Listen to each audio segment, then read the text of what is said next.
Vidinha aqui tá muito parada. Minha mão tá coçando pra dar os bufetes. Mas faz só 3 dias que você botou pra correr os valentes da cidade. Eu já tô doido pra uma briga de foice. E quem é besta de vir topar com você? Bando de frouxo, Eurico. Já pensei até me alistar na volante pra sair por aí matando cangaceiro. Homem, se aquiete. Aquilo lá é uma guerra. É isso mesmo que eu quero. O pipoco dos tiros. A mulherada gritando. A bala zunindo no pé do ouvido. Acabou tudo! Os cangaceiros vão vir na cidade! Eita, que agora eu me espalho! E a polícia? A polícia correu! Correu, foi! Então, informaram que eles vinham lá pela banda da igreja. Eles saíram exatamente pelo outro lado. Sabe que me deu uma vontade danada de rezar? Homem, você se lasca. Comigo é assim, escreveu no é um palco meu. Vou até deixar as armas. Vai acabar com esse cabra na dentada. Seja quem for o corno que invadiu essa igreja, venha cá pra fora que é pra eu lá parar o chifre. Vai conhecer o que é um macho. Porque comigo a volta é por dentro. Que nem pavio de velho em talo de macaxeira. Tá aí 2 coisas que eu não sabia. Uma que eu era corno, outra que defunto falava. Tava me desafiando, cabra safado. Eu desafiando o senhor? Responda, em vez de ficar perguntando. Falou comigo ou não falou? Foi engano, meu patrão. Se fosse comigo, ele deixar viver pela coragem. Mas como foi engano, vai morrer com os outros. É com essa cena desse filme lindo, O Alto da Compadecida, um orgulhinho da produção cinematográfica brasileira, que nós estamos começando a estudar o movimento social chamado cangaço. Quem não assistiu esse filme, né? Quem não se lembra de tantas outras cenas, mas dessa cena aí? E é com ela que eu vou começar, vou explorar algumas coisinhas dessa cena para a gente entender que movimento social é esse, chamado de cangaço. Esse é mais um movimento social ocorrido no Nordeste brasileiro. Não dá para a gente especificar um único estado, porque os cangaceiros acabavam migrando e ultrapassando as fronteiras de muitos estados. Então não dá para falar que foi só na Bahia, só no Ceará, só em Pernambuco, não. Eu prefiro que a gente coloque sertão nordestino. Desde o final do século XIX, então 1800 e alguma coisa, pense comigo, desde a República Provisória já existe cangaço no Nordeste. E o que era esse cangaço? Qual a definição para esse movimento, né? Nós estamos chamando de um movimento social. Mas o que era o cangaço? O que os cangaceiros faziam?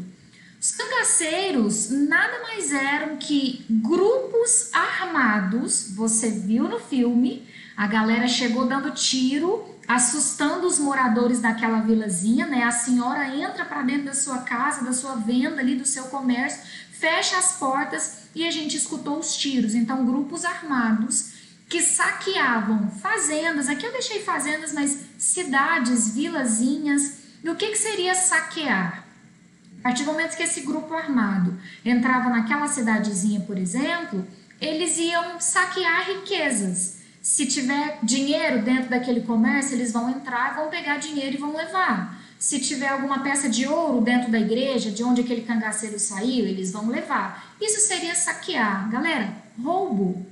É isso, basicamente isso, é roubar, é pegar o que tem ali que dá para aproveitar. E isso ia desde alimento, né? Eu poderia pegar comida, a dinheiro, a ouro, a armas, qualquer tipo de coisa que pudesse ser usado por esse grupo. Então, difícil, né, conversar sobre isso. Você já viu que é complicado, porque a definição seria essa, grupos armados. E aí, quando a gente vai para a historiografia, né, como falar, como descrever esse... Eu já acabei de fazer uma historiografia aqui definindo o cangaço como um grupo armado de saque de fazenda ou de cidades, né? Mas na hora de interpretar, de justificar as ações desses grupos armados, a gente entra num terreno polêmico, né? Difícil aí. Vamos encarar isso aqui agora bem rapidinho. Um grupo de estudiosos, uma galera, entende que esses cangaceiros não faziam essas atitudes, né, de saquear, e não ficava só no saque, ainda esqueci de falar isso. Acontecia morte, com certeza. Nessas invasões de fazendas e cidades aconteciam assaltos, aconteciam estupros. Um dos líderes, o líder mais famoso, certamente você já escutou falar, porque ele é o cangaceiro mais famoso, até hoje o mais lembrado, o senhor Virgulino Ferreira da Silva, o Lampião. Ele foi um assassino, ele foi um criminoso, porque uma das mortes que ele prometeu que faria, que executaria, seria a vingança pessoal dele. Ele foi atrás da pessoa que denunciou o pai dele. Ele prometeu que ele vingaria a morte do pai. Então ele é um assassino. E muitas outras mortes, né? Às vezes ia tentar assaltar uma fazenda, alguém resistia, tomava um tiro na testa. Chegava numa cidade, a polícia chegava. Você viu lá na cena? Cadê a polícia? A polícia correu. Por quê? Eles eram temidos. Tanto a população nordestina, a própria polícia, todo mundo temia esses cangaceiros. Afinal de contas, eles são bravos, eles são cruéis, eles estão armados, eles querem dinheiro, eles querem comida. Então todo mundo tinha medo desses caras. Mas qual o motivo, Jeane, para eles chegarem matando, roubando, saqueando? O que levou esses caras até essa vida? É aqui que é a polêmica. Um pedaço dos historiadores, uma parte dos historiadores, já considerou que não era maldade, vamos colocar assim, não era por pura bandidagem, né? É por causa das condições de miséria, né? A marginalização social a que esses grupos estão submetidos. E onde é que nós estamos? No Nordeste. E onde é que nós estamos? Na Primeira República. Aquela república que chegou prometendo modernidade, melhora, progresso, desenvolvimento, e que esse progresso não chega para todo mundo. Então, é possível olhar, e tem muitos olhares, assim, tem muitos estudos que definem esses cangaceiros como se eles estivessem reagindo, usando violência, sem negar a violência, mas eles estão reagindo a uma violência que eles foram expostos primeiro, né? Primeiro eles foram violentados na falta de emprego, na falta de condições mínimas de sobrevivência, na falta de segurança. Porque a galera, esse é inclusive um movimento social rural.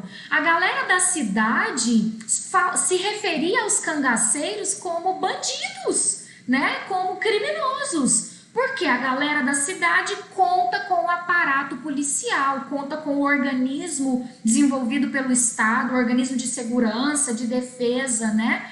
Eles têm a quem recorrer. Lá no meio do sertão nordestino, onde a seca impera, eu não tenho esse aparato policial, eu não tenho essa organização do Estado me atendendo. Eu não tenho a quem recorrer porque está faltando comida na minha casa ou porque a minha casa foi assaltada. E aí esses homens saem fazendo justiça própria, né? Justiça com as próprias mãos e correndo atrás de sobreviver com as próprias mãos. Já que não tem emprego, já que a minha vida tá uma miséria só e esse governo não faz nada por mim, eu vou fazer alguma coisa por mim mesmo. Primeira parte, primeiro grupo. E aí esse primeiro grupo, e entre esse grupo estaria um cara muito famoso, nem brasileiro mas que acaba concordando com essa primeira visão que eu acabei de te contar, o senhor Eric Hobsbawm. É do Eric Hobsbawm esse conceito de bandido social. É um tipo de banditismo? Veja que não se nega a violência. Eles são bandidos, eles são violentos, eles matam, eles roubam. Mas existe uma causa social que explica essas atitudes violentas deles, né? Então, primeiro ponto. Aí eu tô te colocando um ponto de interrogação aqui justamente para te falar assim, olha, não é o único jeito de olhar para os cangaceiros. Não é a única análise possível, não é a única interpretação dos atos desses cangaceiros. É isso que o meu ponto de interrogação está querendo dizer. Porque uma outra galera, outros estudiosos, outra parte dos historiadores vão dizer, olha, não é bem assim. Não se trata apenas de pessoas pobres, que não têm sobrevivência, que tá com uma vida difícil, aí eles recorrem ao cangaço para sobreviver. Não é bem assim. Há relatos de cangaceiros ricos e que vão para esse tipo de vida em busca de serem temidos mesmo, em busca de serem famosos, em busca de conquistarem uma autoridade, uma fama. Então não é porque os caras são pobres e não tem como sobreviver. É por interesses pessoais mesmo, não é falta de comida, de prato na mesa não, de alimento na mesa não. Mais uma coisa, as causas pessoais, né? Por exemplo, o Virgulino Ferreira da Silva, que se transforma no Lampião, que é o líder mais famoso desses grupos, né? São muitos grupos, viu, gente? E eles são muito antigos, conforme eu disse, desde o início da República Provisória já tem cangaço rolando, cangaceiro rolando. Mas o grupo mais famoso é o grupo liderado pelo Lampião. O que levou o Lampião para essa vida de cangaceiro? A vingança pessoal, ele quis vingar a morte do pai dele, né? E aí esses outros estudiosos trazem isso à tona. Não exatamente essa questão social, mas questões pessoais, no sentido de vingança, no sentido de ganhar status, né? Aliás, eles acrescentam o seguinte argumento também. Olha, quem diz que os cangaceiros estão combatendo o coronelismo, estão querendo fazer justiça própria, porque esse governo não faz nada. Aqui na minha região, esses fazendeiros latifundiários estão aí com esse tanto de terra, não sobra terra pra gente, e nós estamos aqui marginalizados. Esse outro grupo de historiadores vai dizer, olha, na verdade o sonho de um lampião da vida, o sonho de um cangaceiro é ser igual a um coronel. Então ele não está combatendo esse sistema coronelista, ele está querendo destruir um coronel para talvez tomar o lugar dele. Você está entendendo? A crítica de um cangaceiro não é exatamente ao sistema que exclui, que é latifundiário, que tem muita concentração de terra. Não, porque se ele tiver essa condição, se ele conseguir chegar lá, ele vai querer ser um grande fazendeiro. Entendeu? Então, grupo 1, grupo 2. Eu estou aqui para te apresentar as duas versões, as duas visões, as duas possibilidades, né? Você precisa conhecer as duas possibilidades e pessoalmente você toma a sua decisão qual lado que você está, qual você acha mais coerente, né? É um tipo de banditismo social? Ou você vê esse conceito como um pouquinho de reserva? Ai, Jane, não é bem assim, não considero, não concordo muito. Aí você está no segundo grupo. Não, existem outras causas aí. É mais complexo do que parece. É isso. Você tá vendo algumas fotos aqui, né? Aliás, o próprio Lampião meio que encomendava, sabe? Ele fazia questão de ter amizade com alguns jornalistas, né? Para poder fazer foto dele. Era ele que, tá vendo? Onde bate aquela história de ter status, de ter fama?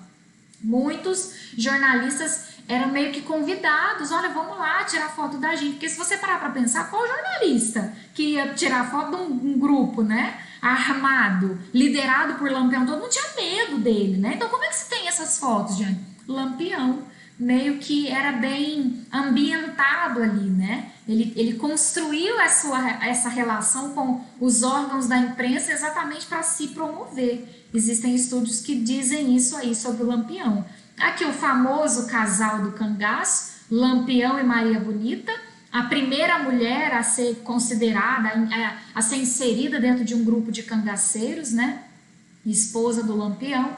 E o Lampião, depois de muito percorrer o Nordeste ali, roubando, saqueando, matando com a sua esposa, teve filho, não deixou a filha dele se envolver com cangaço, disse que queria uma vida melhor para ela, teve filho e tal, rodou o Nordeste, até que ele foi pego na década de 30. Galera, e durou tanto, volta aqui. Eu falei para vocês que já existe cangaço desde a República Provisória, talvez até um pouco antes, final do século XIX. O Lampião, que é considerado um dos últimos líderes, ele foi pego por Vargas, década de 30. Numa emboscada, ele e o seu bando foram mortos, né? Veja aqui a cabeça dos cangaceiros do grupo do Lampião. Só para fechar, vou insistir nesse ponto. Não se esqueça de linkar essa república que chega, cheia de promessas, mas que não atinge todo mundo, essas promessas, esse desenvolvimento, esse progresso. E Lampião e os demais cangaceiros estão aí para nos provar isso. Tem uma galera que ainda está sofrendo com pobreza, enfim, com o Nordeste seco, para o qual a República não deu solução, né? A gente não pode esquecer de linkar. A gente pode criticar, a gente pode aprofundar a análise, mas não se esqueça de linkar o momento, o contexto de Primeira República com o cangaço e tantos outros movimentos sociais que a gente vai continuar agora.